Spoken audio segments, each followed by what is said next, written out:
That night, in the conference room on the 40th floor of a skyscraper in downtown Boston, William Caldwell sat in silence amid a circle of 15 shareholders shouting at him.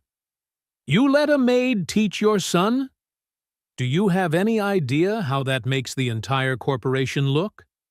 The cold fluorescent light poured down on the face of the 42-year-old man, an investor once feared by Wall Street. Outside the glass wall, the city of Boston sparkled like a sky full of stars. But none of those stars mattered to him anymore. William looked at each angry face around the table. Then he smiled, a smile that 3 years ago, back when he was still the man he used to be, he could never have managed. "You want to know the truth?" His voice was low, slow, but steady as stone. "That woman taught my son something all my money could never buy. And if I had to choose between every one of you here, or the 7-year-old boy learning what it means to be a decent human being..." William rose to his feet, buttoned his suit jacket. "Then I choose my son, and I choose her." The room suddenly fell silent. No one said another word. Only the ticking clock remained, and the breathing of a man who had truly changed. But to understand how a man once so cold and unyielding as William Caldwell could utter those words, we have to turn back time, 3 years earlier, to an autumn afternoon in Beacon Hill, and to that fateful moment when a billionaire walked through his own front door, only to discover a truth that would keep him awake for many nights to come. This story is not only the journey of a man learning how to love again, but also the story of a woman who had lost everything, yet still chose to give. If you believe that kindness can change an entire life, hit subscribe and join me through the rest of this story, because you won't want to miss what happens next. And now, are you ready to find out what really happened on that autumn afternoon? An autumn afternoon in Boston. Crimson maple leaves drifted gently down Beacon Hill, covering the cobblestone sidewalks with a golden-orange carpet shimmering under the sunlight. William Caldwell steered his black Audi into the garage of his old stone mansion at exactly 3 o'clock in the afternoon, 4 hours earlier than usual. The meeting in Manhattan had just been cancelled. He was exhausted, his mind heavy and dull, longing only for a glass of whiskey and absolute silence. But as he stepped through the heavy oak door, what he heard wasn't silence. It was the voice of a woman, clear, warm, brimming with life. "Ethan, pay attention. Pi isn't just 3.14. It's an endless dance, the secret behind every circle in this world. From a bicycle wheel, to the moon, even to the planet we live on." William froze in the hallway. His Italian leather shoes made no sound on the thick Persian rug. He turned his head toward the living room, and in that moment, he couldn't believe his eyes.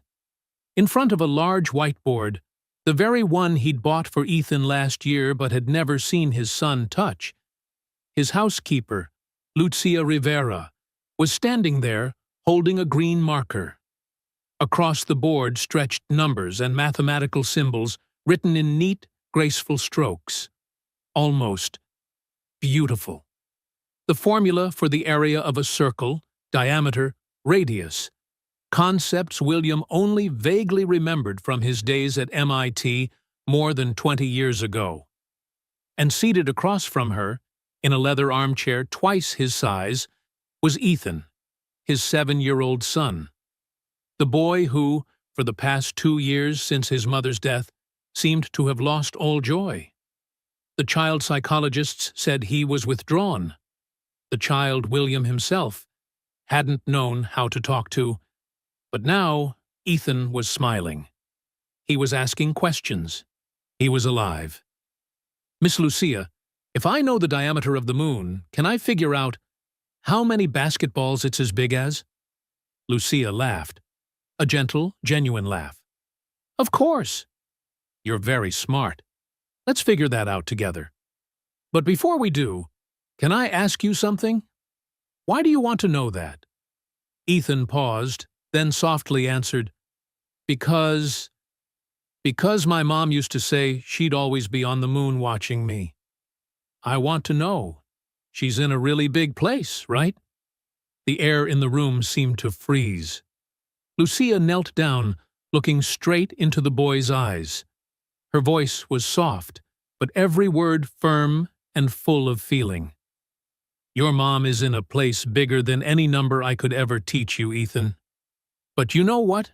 Every time you learn something new, every time you laugh or get curious, she feels it. Because a mother's love, it has no formula. It's infinite. William felt something tighten in his chest. How long had it been since he last held his son? How long? Since he mentioned the boy's mother? How long had he been running from pain, burying himself in work, in spreadsheets and cold screens? Lucia stood up and continued teaching, still unaware that he was standing there. But William couldn't look away. Not because of the numbers on the board, but because of Ethan's eyes as he looked at Lucia. The eyes of a child who had just found hope.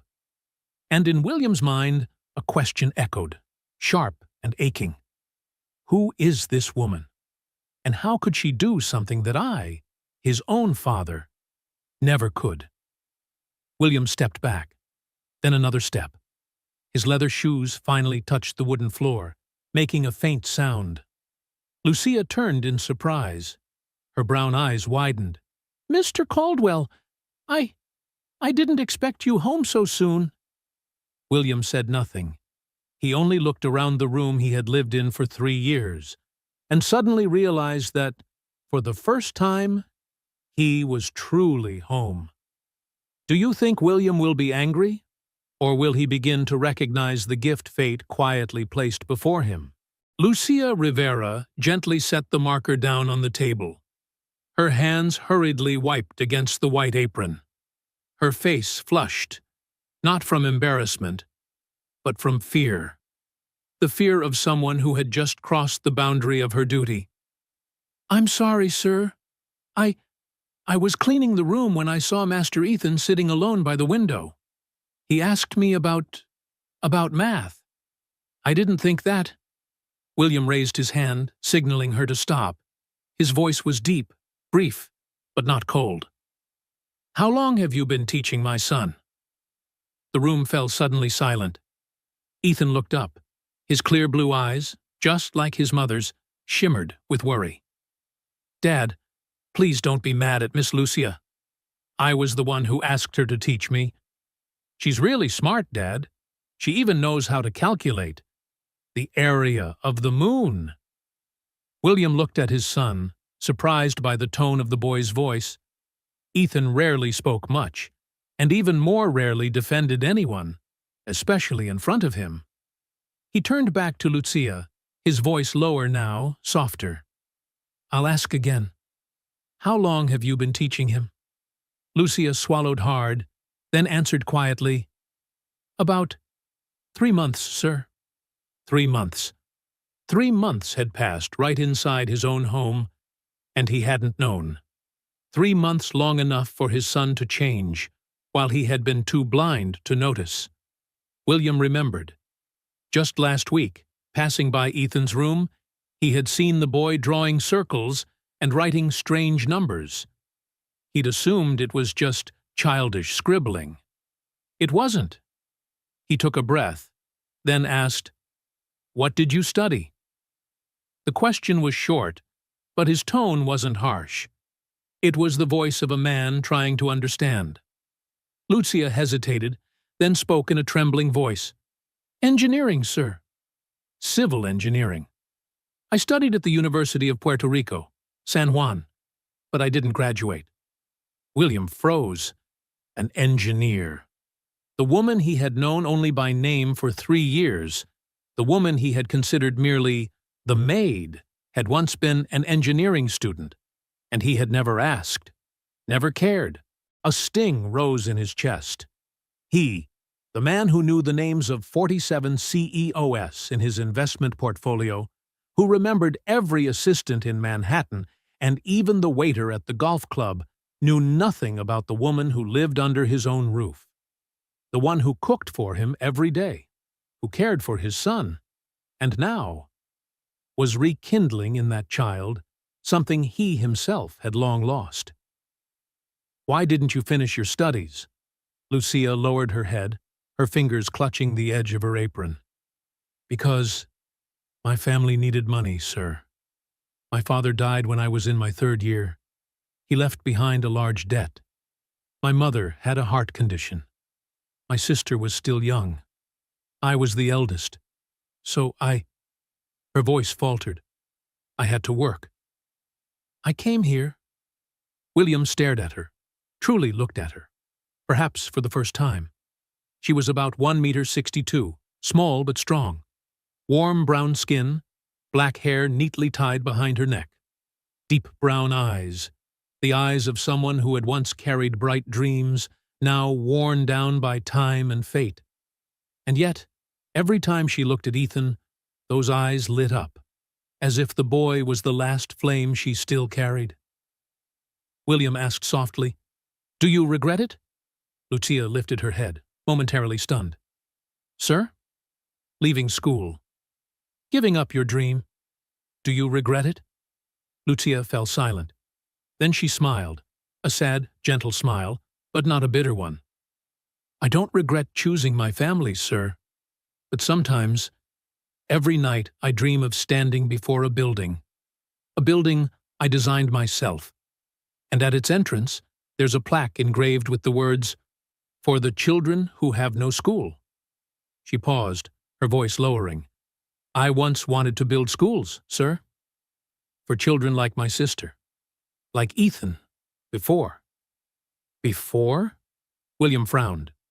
Lucia nodded, glancing at Ethan with a tender look.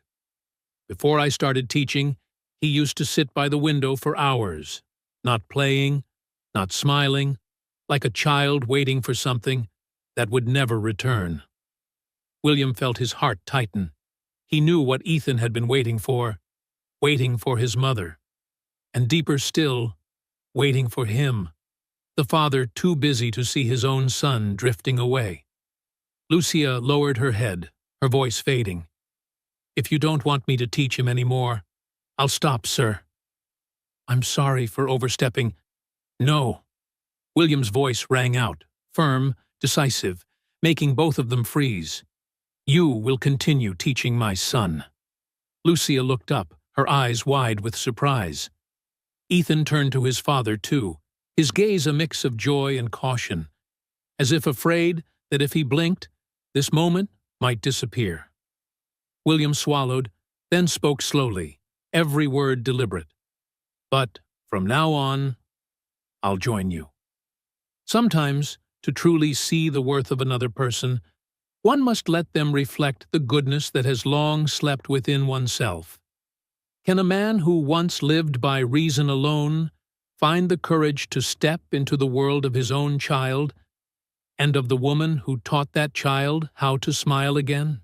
In the days that followed, William Caldwell began a habit he had never practiced once in his 20-year career, coming home at exactly 5 o'clock. No notice, no explanation. He simply showed up. On the first day, William sat in the corner of the living room, on the dark leather chair his wife, Emma, had loved to sit in every night to read. He opened his laptop, pretending to answer emails, but his ears were tuned to every word Lucia said to Ethan. "Today, we're learning about gravity, Ethan. Do you know why, when you drop an apple, it falls to the ground instead of flying up into the sky? Because it's heavy?" Lucia chuckled softly. "Almost right. But actually, it's because Earth is pulling the apple toward itself. Just like your mother's love for you." No matter where you are, that love will always pull you back home." William lifted his head. Ethan nodded thoughtfully, his eyes bright, as if he had just understood something far greater than a physics formula. Lucia wasn't just teaching math, she was teaching hope. On the third day, William closed his laptop. He no longer pretended to work. He simply sat there, silent, listening. Lucia was teaching about the perimeter of a square, but in a way no teacher he'd ever known could have done. "Ethan, imagine this room is a square, okay? If you want to tape LED lights all around the walls, you need to know the perimeter. But you know what? In life, we also have to measure. Measure our time, measure our love, measure what we want to surround our lives with." The boy tilted his head. "What about you, Miss Lucia? What do you want to surround your life with?" The question made Lucia freeze. William saw her turn away slightly, quickly wiping a tear from the corner of her eye. "I want to surround my life with children who are laughing, with schools filled with light, and with the hope that one day you'll be the one who changes the world." Ethan smiled, the purest smile William had seen since the day Emma died. "Then I'll be an engineer like you. I'll build schools for you, Miss Lucia." Lucia laughed and pulled the boy into her arms, and from the corner of the room, William felt his throat tighten. How long had it been since he last held his son that way? On the fifth day, something strange happened. Lucia was teaching fractions. Ethan frowned, his forehead wrinkling. He didn't understand. And William, the man who graduated from MIT, the man who signed million-dollar contracts every day, suddenly spoke up. "Imagine a pizza." Lucia and Ethan both turned, startled. William stood, walking toward the whiteboard. For the first time in 3 years, he stepped into his son's space. "If the pizza has 8 slices, and I eat 2, how many parts have I eaten?" Ethan thought for a moment, then exclaimed, 2 over 8. "Oh, 1/4, right, Dad?" William nodded. Lucia smiled faintly, her eyes holding something curious, surprise, and the look of someone witnessing a small miracle. "That's right, son. And if you eat 2 slices too, how many have we eaten together?" Ethan giggled. 4 over 8. That's 1/2. "Exactly." William knelt down, his eyes level with his son's. For the first time in 2 years, he placed his hand on Ethan's shoulder. "You're very smart, Ethan. And I'm sorry. It took me far too long to realize it." Ethan said nothing. He simply leaned forward and hugged his father tightly.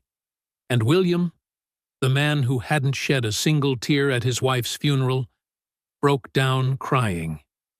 Lucia stood quietly nearby. She placed a hand on her chest, her eyes glistening. She didn't know that William was looking at her over Ethan's shoulder. And in that moment, he understood. This woman wasn't just teaching his son mathematics. She was teaching him how to be a father. From that day on, everything changed. William no longer sat in the corner. He sat beside Ethan. He asked questions, laughed when his son laughed, encouraged him when he made mistakes. Lucia was no longer the maid. She was a teacher, a friend, a bridge connecting 2 souls, a father who had once lost his son, and a child who had once lost faith in the world. But William didn't yet know. This story was only beginning, and the real challenge would not come from numbers, but from the cold prejudices of the world outside. It was a Saturday afternoon in early October. The sky over Boston was tinted in shades of gold and gray, lazy sunlight filtering through the tall glass windows of the Caldwell private office. William stood before the large bookshelf, searching for an old architecture book to show Ethan. The boy had just asked, "Dad, How do you build a house that doesn't collapse? William smiled. That innocent question reminded him of himself at 7. Once looking at the world with the same wonder. He pulled a thick book from the shelf. And then, something small and heavy fell to the floor. A dark brown leather notebook. Old, the corners frayed, its pages curled, the string tie nearly torn. William bent down and picked it up. There was no name on the cover. He opened it. And in that instant, his heart skipped. The pages were filled with handwriting in Spanish. Soft, careful strokes, each line carrying a quiet sorrow. William wasn't fluent in Spanish, but he recognized a few words. Sueños, dreams, mamá, mother, sacrificio, sacrifice. Between the written lines were math problems, sketches of bridges, drawings of foundations, and notes on structural formulas, the records of a passionate engineer. And on the very last page, one line stood out in English, as if written as a message to herself. If I cannot build a school for myself, I will become the school for others. My dream is not dead. It has simply changed its form. Beneath it, a date, June 15th, 2019. The day Lucia came to America. William sank into his chair. The notebook trembled in his hands. She had left it behind. Perhaps during cleaning. Perhaps long ago. And maybe she hadn't looked for it. Not because she didn't know where it was, but because it hurt too much to see it again. That night, after Ethan had fallen fast asleep, William stopped before a door on the 3rd floor. A small room he hadn't entered once in 3 years. He knocked softly. "Miss Lucia, may I speak with you for a moment?" The door opened. Lucia appeared, wearing a simple gray sweater, her hair loose around her shoulders. Her face reflected surprise mixed with unease. "What is it, Mr. Caldwell?" William held out the notebook. Lucia saw it, and her face went pale. You found it." "I'm sorry," William said quietly. "I didn't mean to invade your privacy." It fell when I pulled out a book. Lucia's hands trembled as she took it back, pressing it tightly against her chest, as if holding a lost piece of her soul. "I thought I had lost it long ago." William said nothing. Then he saw a tear slide down her cheek. "Would you tell me about it?" His voice was gentle, no longer carrying the tone of an employer. Just the voice of a man who wanted to understand. Lucia invited him in. The small room was strikingly neat. A single bed, a worn wooden desk. On it sat a framed photograph. 3 women standing by the coast of Puerto Rico, smiling brightly in the sun. "That's my mother, my sister Sophia, and me." Lucia's voice trembled. "The photo was taken before my father passed away." William looked at the picture for a long time. Lucia in the photo looked younger, radiant, her eyes full of hope. And he realized, in this 500-square-meter mansion, it was as if she had never truly existed. Lucia sat on the edge of the bed, opened the notebook, and flipped through the pages as though reliving the shattered years of her life. "In my 3rd year of university, I was chosen for a bridge design project in a poor mountain region of Puerto Rico. It was my greatest dream. But then, my father died. Suddenly. A car accident." Her voice broke. "He left a debt of $67,000 from my grandmother's medical treatments years before. My mother had heart disease. Sophia was only 14. I was the eldest. I had to choose." William sat quietly on the wooden chair opposite her, listening to every word. "I dropped out. Applied to come to the U.S. as a domestic worker. Here, the pay was 4 times higher than in Puerto Rico. I told my mother, I'll come back. I'll build the most beautiful schools for the children of Ponce. But Lucia lowered her head. Tears fell onto the old notebook. 3 years have passed. I'm still in debt. My mother is still sick. Sophia needs tuition money. And my dream now only lives within these pages. William felt his chest tighten, as if something were squeezing it. He thought about himself, about all the times he'd complained over losing $500,000 in a deal, or when a flight was delayed for hours. Then he looked at this woman, the one who had given up everything, carried her family on her shoulders, and still smiled every morning to teach his son about dreams. Lucia. William said her name, for the first time, in the voice of a human being, not a master. She looked up. Her eyes were red and wet. You are the strongest person I've ever met. Lucia shook her head softly, smiling faintly through tears. No, sir. I'm just someone who didn't have another choice. William met her eyes, his voice firm. No. People without choices become bitter. But you still choose to give. You choose to teach my son with love, even when you have nothing left to hold on to. That's not weakness, Lucia. That's strength. Lucia didn't reply. She just sat there, clutching the notebook to her chest, and cried. And William, the man who once stood at the top of the financial world, for the first time in his life, felt small before another human being. In the weeks that followed, something strange began happening inside the Beacon Hill mansion. William Caldwell, a man who once considered dinner merely the pause between two meetings, now began having dinner with Lucia and Ethan. Not in the grand dining hall with its cold 12-seat table, but in the small kitchen, where the light was warmer and laughter sounded more natural. Lucia cooked Puerto Rican dishes, mofongo, arroz con gandules, tostones.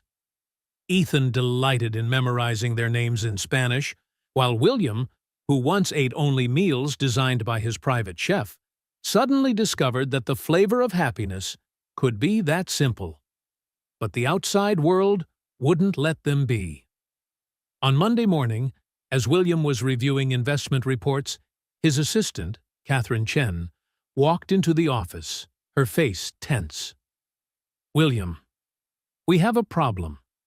She set a newspaper down on his desk.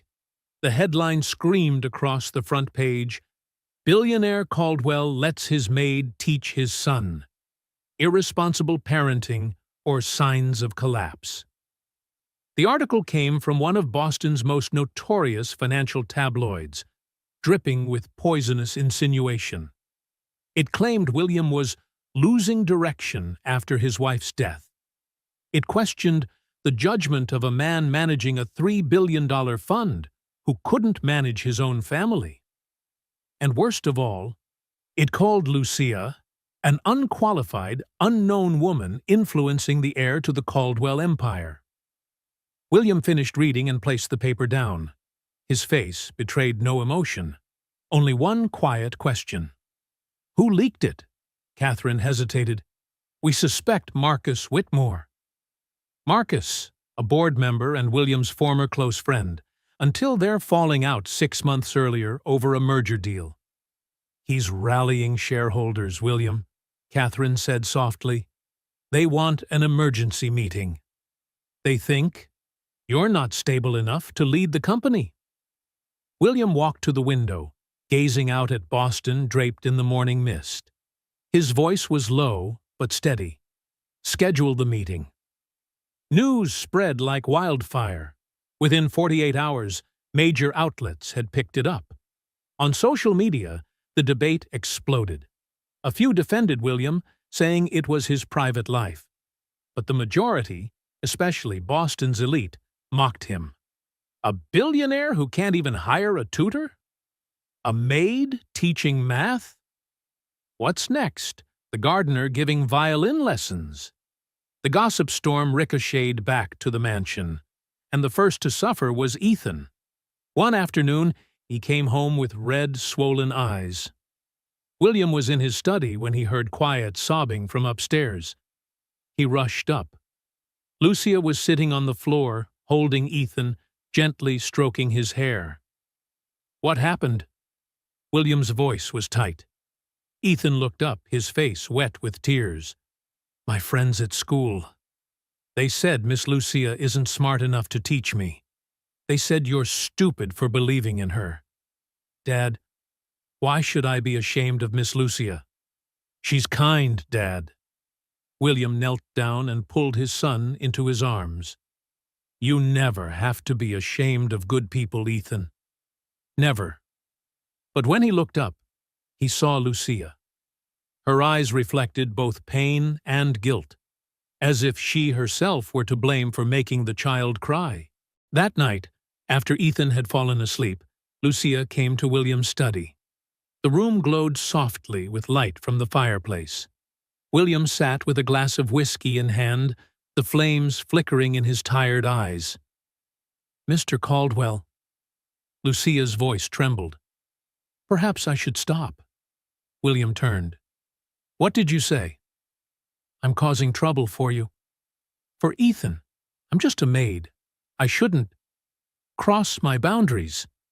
Her voice cracked, though she tried to stay composed. William set down his glass and stepped closer. "Boundaries?" he said slowly. "Lucia, do you know what you've done? You saved my son. You saved me. And now you're telling me you want to stop? Because of a few people who don't understand what true worth means? But sir, your reputation, your company." "My company?" William gave a small, bitter laugh. "Lucia, 3 years ago, when Emma died, I thought keeping the company together was the only way to protect my son. But you know what? I lost him. He lived under the same roof, yet we were strangers." He paused, his gaze softening. "Then you came along. You taught my son more than numbers.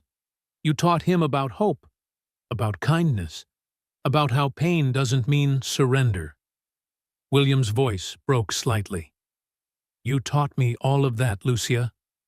I don't care what they say. I don't care how many shareholders disagree.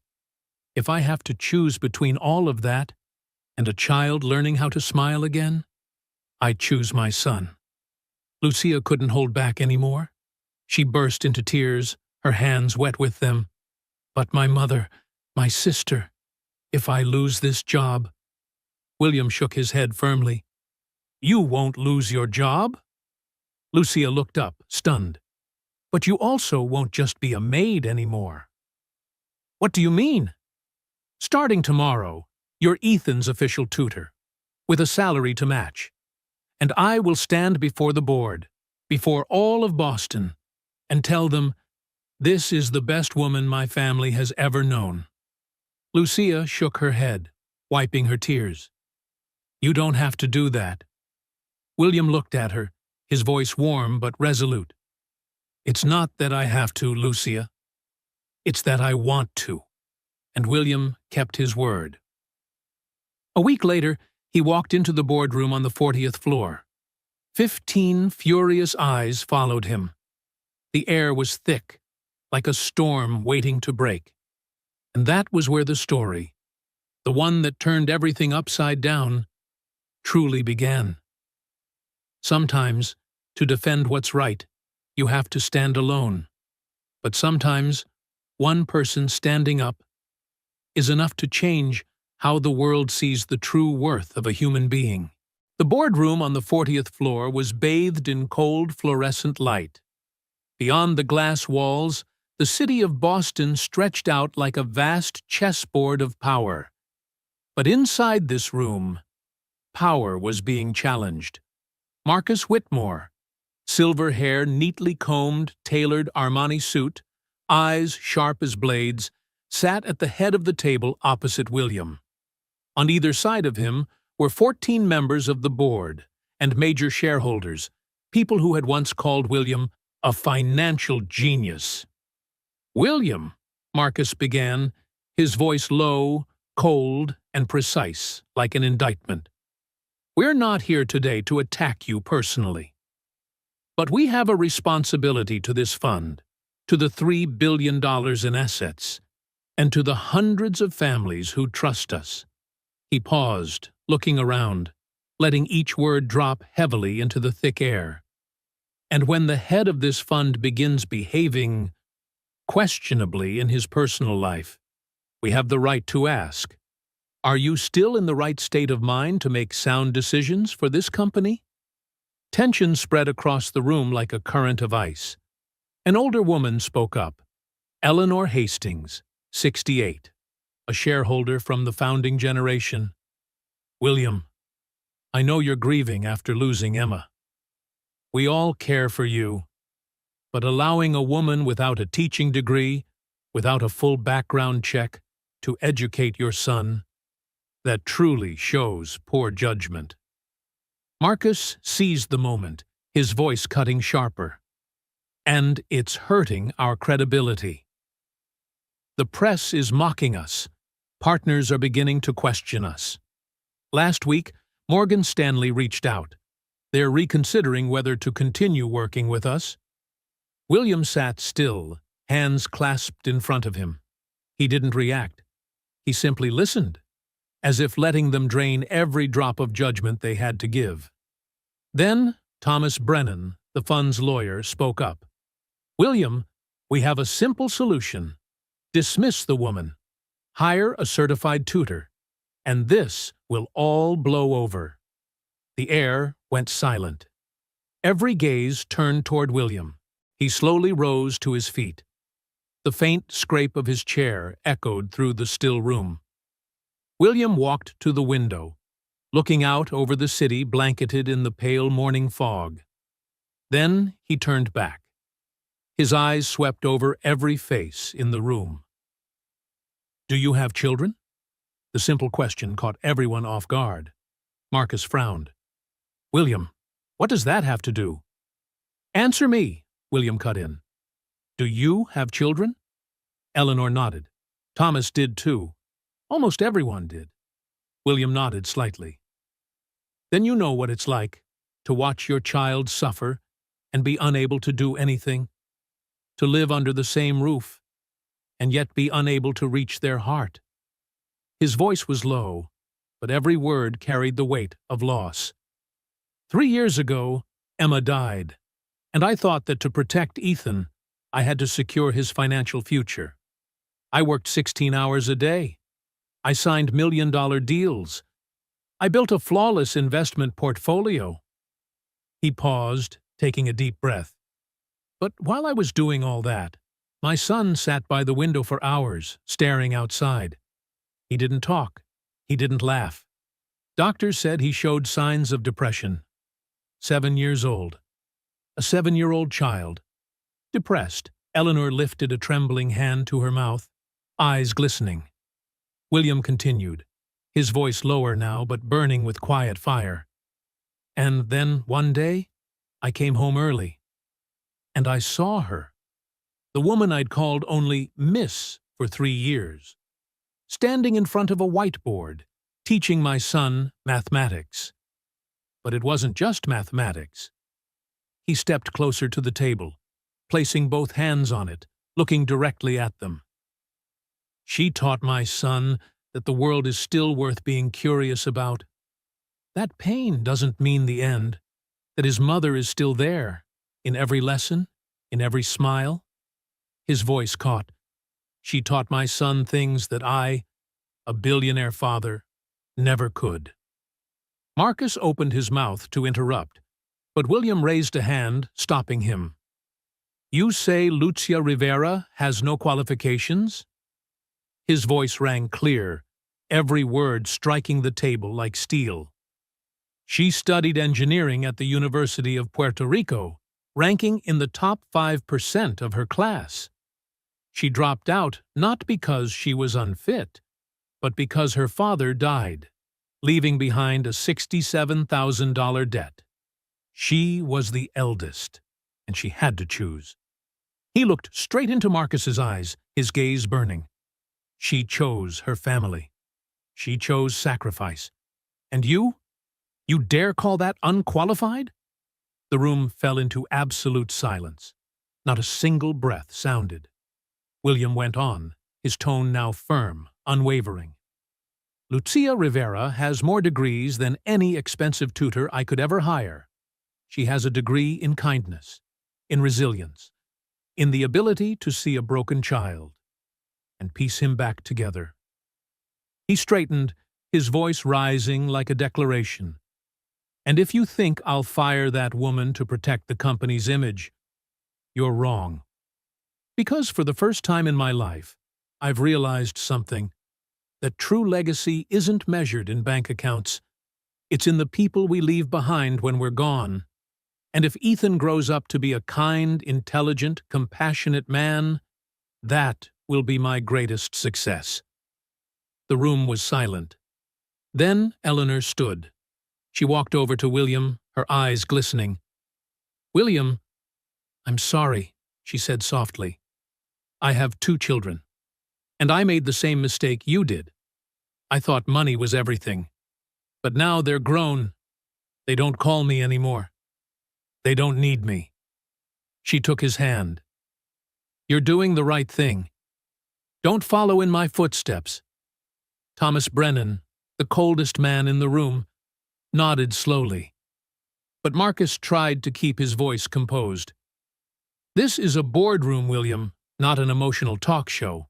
We must decide with reason, not sentiment." "Marcus," William cut him off, his tone cold but calm. "If you want to call a vote of no confidence, go ahead. But I won't change silence." No vote was taken. Because most of the people in that room, people who once believed a person's worth was measured in money, now stood with William. When he stepped out of the boardroom, Catherine Chen was waiting in the hallway. Her eyes were full of emotion. "You did it," she said with a smile. William nodded slightly. But in his eyes there was something deeper than victory. Because he knew the real battle was far from over. Sometimes, to hold on to what's right, you have to risk everything. But there are battles, when you stand for kindness, that change the world forever. 2 days after the board meeting, another storm hit. This time, it didn't come from the board of directors. It came from Lucia Rivera's own heart.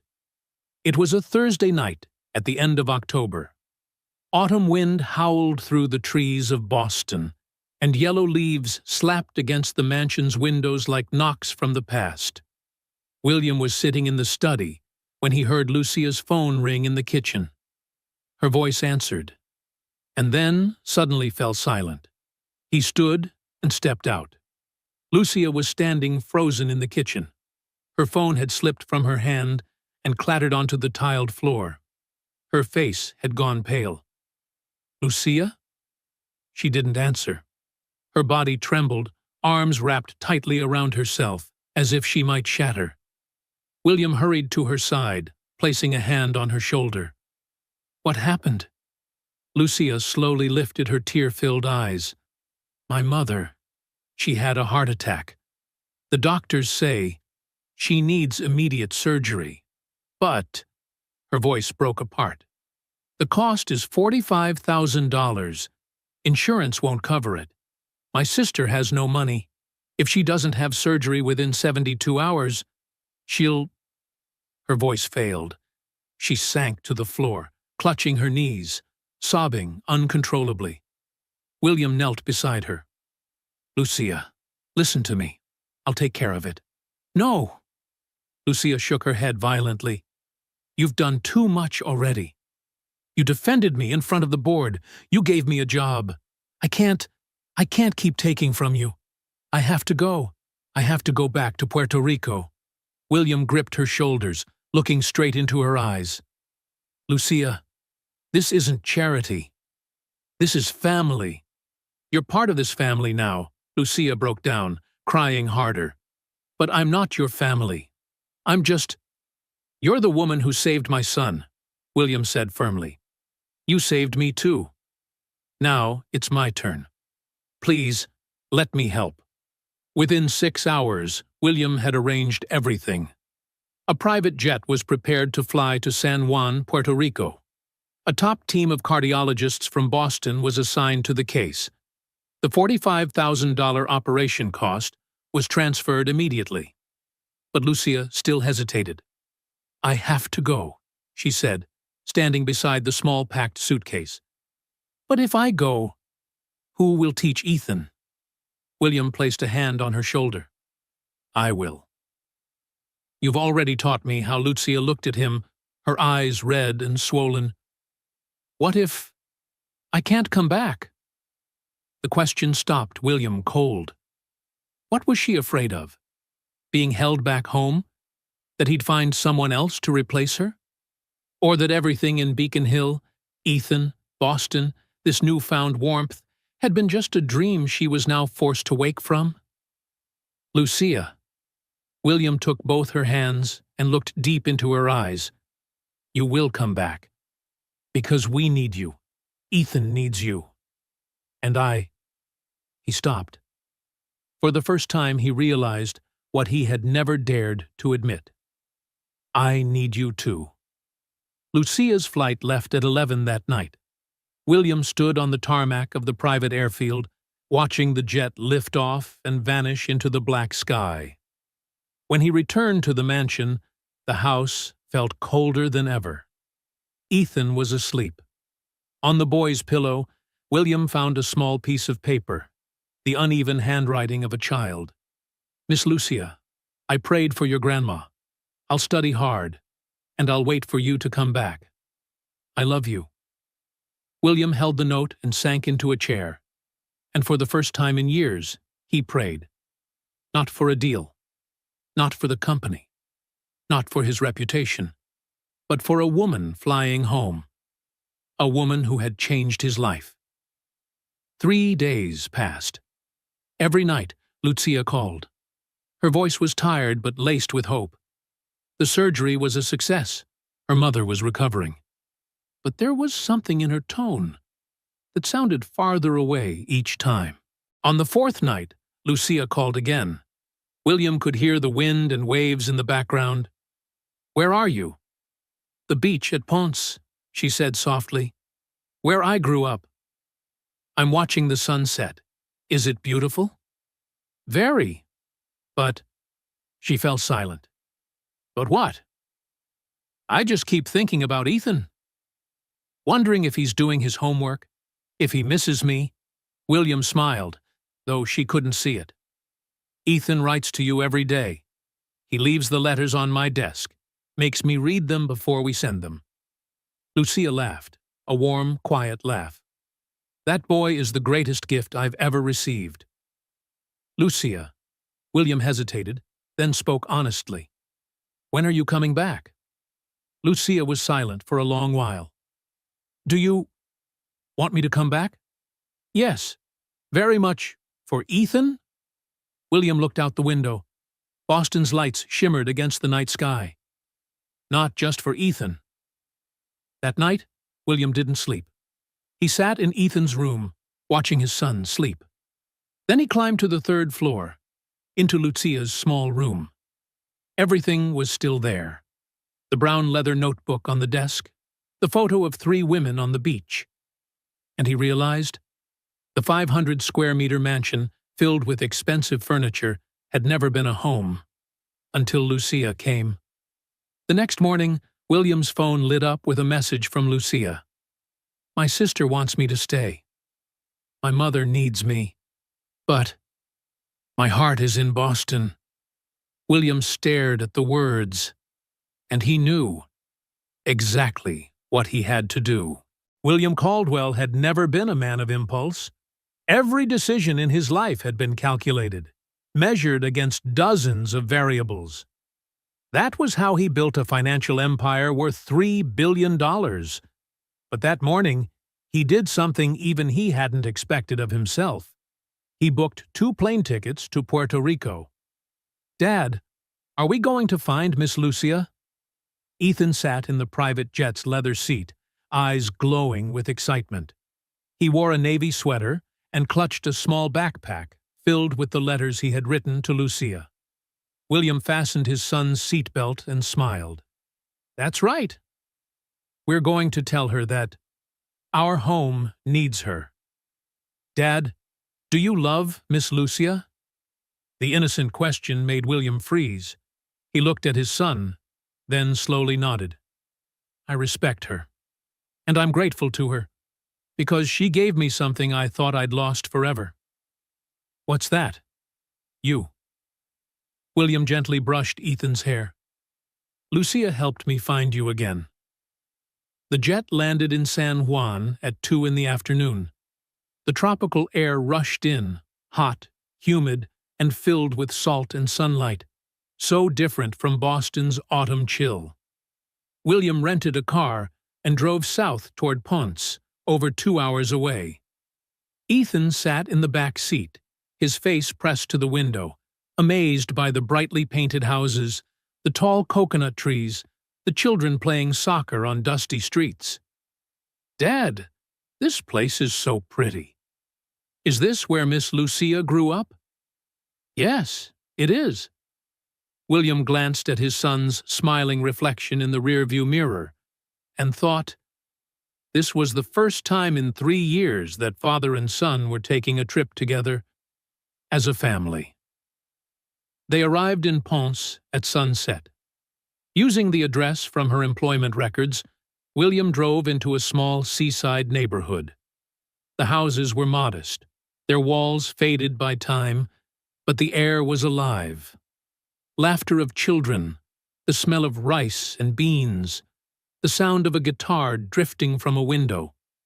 At the end of the street stood a small light blue house, shaded by an old mango tree, and on the wooden rocking chair on the porch, Lucia sat there.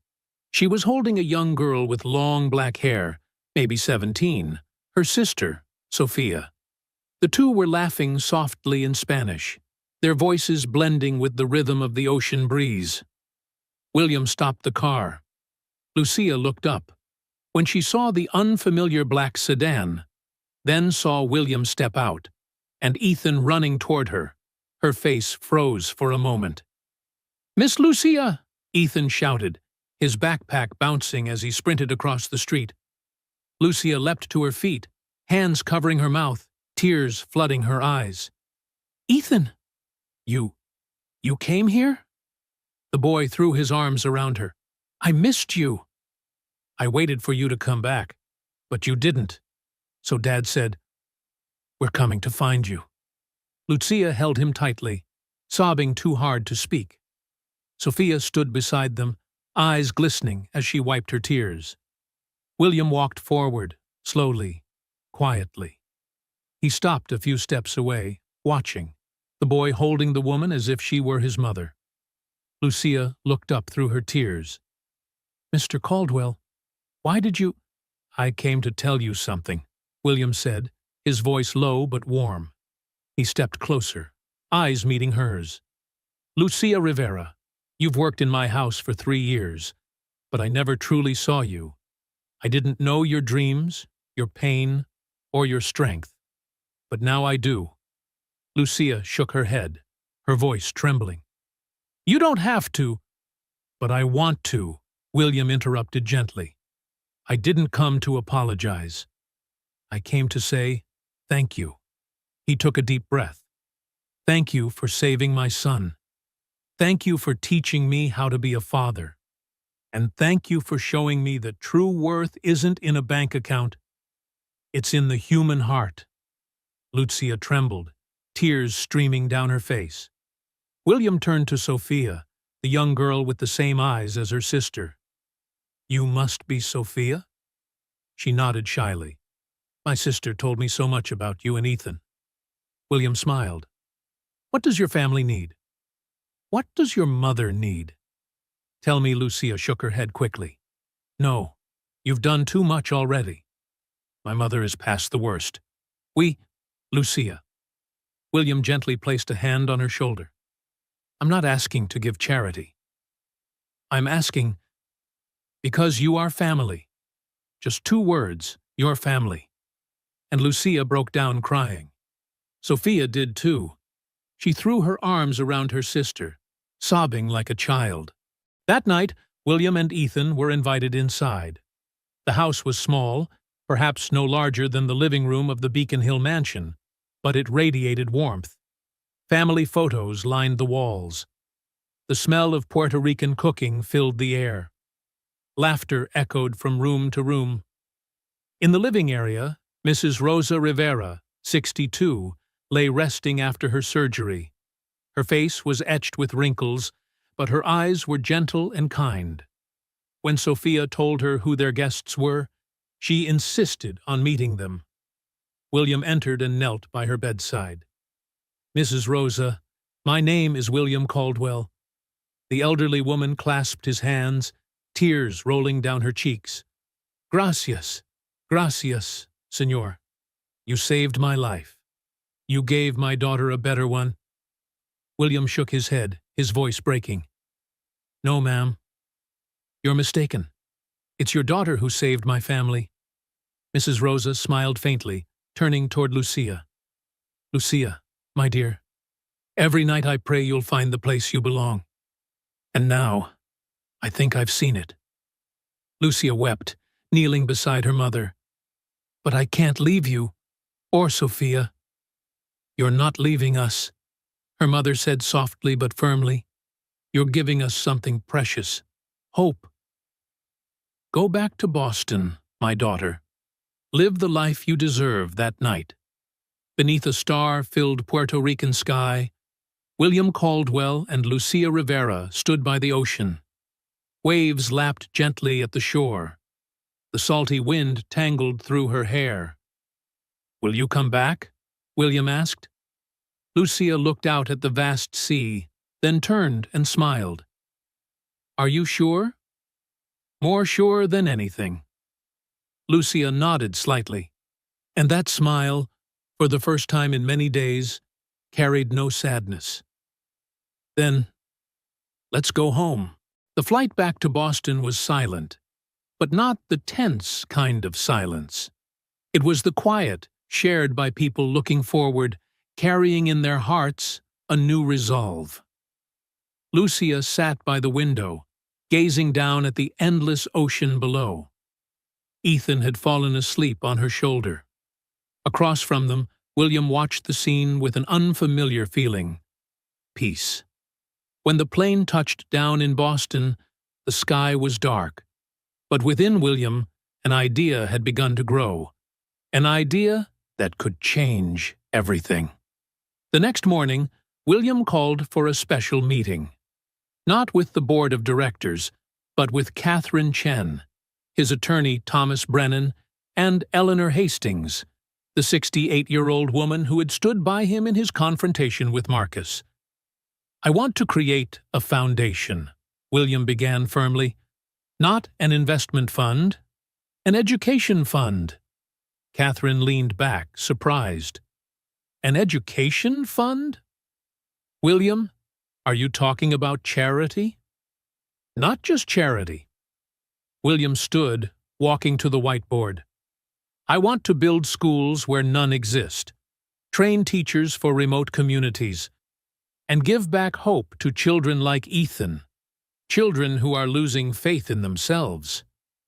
Eleanor smiled, proud. "That woman really has changed you, William." "She has," he nodded without hesitation. "And I want her to lead this foundation." Thomas frowned. "I respect Miss Rivera, but she's never managed a nonprofit. She doesn't have experience." "She has something more important," William interrupted. "Vision. The memory of someone who once had opportunity taken away. And she'll fight for those children harder than anyone." He looked straight at Thomas. "I'm investing $50 million into the foundation, and I want Lucia Rivera to be the CEO and chief architect." The room fell silent. Then Eleanor spoke first. "I'll contribute $5 million." When William told Lucia, she could hardly believe it. They sat in the office as the golden light of sunset streamed through the windows. "CEO?" Lucia stammered. I I don't know how to run an organization. I only know math, design. Exactly, William smiled. You know design. You'll design the schools that once existed only in your dreams. As for management, we'll hire a team. But the vision and the heart of this foundation must come from you. Lucia shook her head, tears spilling down her cheeks. I'm not worthy? Lucia. William rose, standing before her. You spent 3 years taking care of my family, not for money or recognition, but because you are kind. Now it's my turn, he extended his hand. Let me help you build that dream, not out of gratitude, but because I believe in you. Lucia looked at his hand, then into his eyes. For the first time in her life, she no longer saw herself as the maid. She took his hand. Then, let's build it together. 6 months later, the Rivera Caldwell Education Foundation was officially launched. The gala took place at a Grand Boston hotel. More than 200 guests, philanthropists, business leaders, and teachers from underprivileged regions filled the hall. On stage stood Lucia Rivera, behind the microphone, in a tailored gray suit. No white apron, no hesitation. She was now the CEO of a $55 million foundation. When I was 20, Lucia began, her voice trembling but strong, I stood on a hill in Puerto Rico, looking down at the small homes below, and I promised myself, one day I'll build a school here. Then life happened. My father died, our family went bankrupt, and that dream broke with it. She paused, scanning the audience until she found William and Ethan sitting in the front row. But 3 years ago, I met a family, a father who had lost his way, and a little boy who was losing hope. When I taught that boy math, I didn't know that they would teach me something far greater. Hope doesn't die. It just changes form. Applause swelled through the room. Lucia smiled through her tears. Today, we announce our first project, the Rosa Rivera Elementary School in Ponce, Puerto Rico, a free school for 300 children. And it will be designed by me, the woman who once thought her dream had died. The hall rose to its feet. Many wept openly. William watched Lucia, radiant, confident, and realized that this pride was something money could never buy. Lucia wasn't just the foundation's CEO. William offered her a second role, personal strategic advisor. I want you to work with me, he told her in a private meeting. Not because I need an assistant, but because I need a reminder of what truly matters. Lucia looked confused. What do you want me to do? Join me in investment meetings. Tell me where we should invest, based on impact, not just profit. I spent 20 years building wealth. Now I want to spend the next 20 building a legacy, and I need you beside me. Lucia couldn't speak. She simply nodded, tears glistening in her eyes. 1 year later, the Rosa Rivera Elementary School was complete. William, Lucia, and Ethan flew to Ponce for the opening ceremony. Mrs. Rosa and Sophia's family were there too. The school sat on a hillside overlooking the sea. Walls painted pastel blue. Classrooms flooded with natural light. A wide playground below. At the gate hung a gleaming plaque, Rosa Rivera Elementary School, where dreams begin again. Design, Lucia Rivera. Architect sponsored by Rivera Caldwell Education Foundation. Lucia stood before it, trembling. Mrs. Rosa embraced her daughter, tears streaming. You did it, Lucia. I'm so proud of you. William held Ethan's hand. The boy, now 9 years old, taller, more confident. Dad, look, Ethan said, pointing at the laughing children running into the school. They're just like me 3 years ago. But now, they have a chance. William knelt beside him. You know, this isn't just Miss Lucia's work. It's yours, too. Mine? Ethan blinked. If it weren't for you, I'd never have met her. If you hadn't been curious about math, she wouldn't have taught you. And if there hadn't been love between you and her, this school wouldn't exist. Ethan smiled, then ran to hug Lucia. Miss Lucia, can I teach the kids a math problem? Lucia laughed, wiping her tears. Of course, Ethan. Let's teach together. That evening, William, Lucia, and Ethan sat on the beach, watching the red sunset fade over the horizon. Ethan played with the local children nearby, leaving William and Lucia alone. Do you regret it? William asked softly. Leaving behind a quiet life to do all this? Lucia shook her head, smiling. I never had a quiet life, William. I only had pain, until I met you and Ethan. She turned to him. You didn't just give me a job. You gave me a purpose. And with that, I can change the world. William nodded slowly. I used to think my legacy was my company, my wealth. But now I know. He pointed toward the distant rooftops of the school. My legacy is those children. Their smiles. The hope we've planted. Lucia placed her hand over his. That's not just your legacy, William. It's ours. Under the glowing Haitian sunset, they sat side by side, a billionaire investor and a woman who was once a maid. Now, they were partners, friends, two souls changing the world together. 10 years later. Ethan Caldwell, 21, senior at MIT, stood before his graduation panel. What will you do after college? They asked. Ethan smiled. I'm joining the Rivera Caldwell Foundation. I'll continue my father's and Miss Lucia's work, building schools, planting hope. Why? Ethan looked out the window, remembering an autumn afternoon when he was 7. Because someone once taught me that true worth isn't in what we get, but in what we give. And the story closed. But the legacy lived on. Sometimes, the people who change our lives aren't the famous or the powerful, but the humble, quiet souls right beside us. We just need to see them. If you believe kindness can change a life, leave a like on this story. And if you believe, like William, Lucia, and Ethan, that true legacy isn't measured in wealth, but in the lives we touch, then subscribe to our channel so you won't miss the next story that warms your heart. Every week, we share journeys of kindness, redemption, and the strength of compassion. Your one small click can help spread thousands of messages of hope.